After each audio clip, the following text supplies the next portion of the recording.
Got this new video in showing the moment a Chinese fighter jet buzzes a U.S. spy plane. It happened yesterday over the South China Sea. The U.S. calling the maneuver unnecessarily aggressive. General Jack Keane is a Fox News senior strategic analyst. When you see something like this, what goes through your mind, sir? Yeah, potential mishap, certainly. I mean, this is outrageous behavior, bringing two aircrafts together. Obviously, this fighter is a very high-performance aircraft, and our reconnaissance plane is likely flying a very predictable route. And it's clear harassment is what they're doing.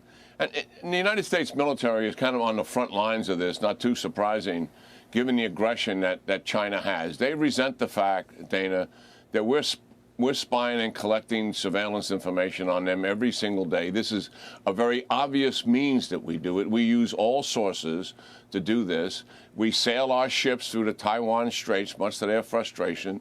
We sail them through the South China Sea.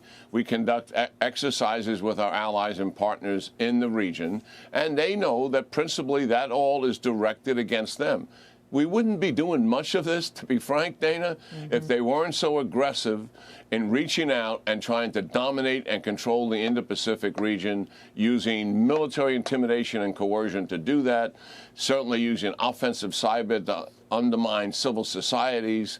And what you just presented here, I mean, they're conducting one of the most comprehensive penetrations of America in the history of the country. Wow. The Soviet Union pales by comparison to what the Chinese are doing. The DoD said this, that the U.S. will continue to fly, sail, and operate safely and responsibly wherever international law allows, and basically saying that we're going to follow international law, but telling the Chinese to back off.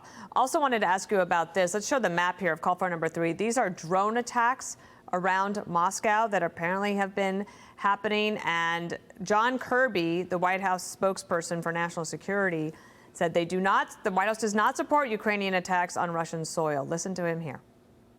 We've been clear, privately and publicly, with the Ukrainians that we don't support attacks on Russian soil.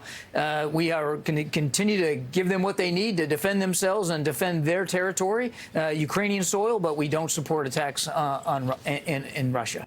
How do you think about these drone attacks? Is this a dangerous escalation, or would I be overreacting if I thought this seemed like a really bad idea?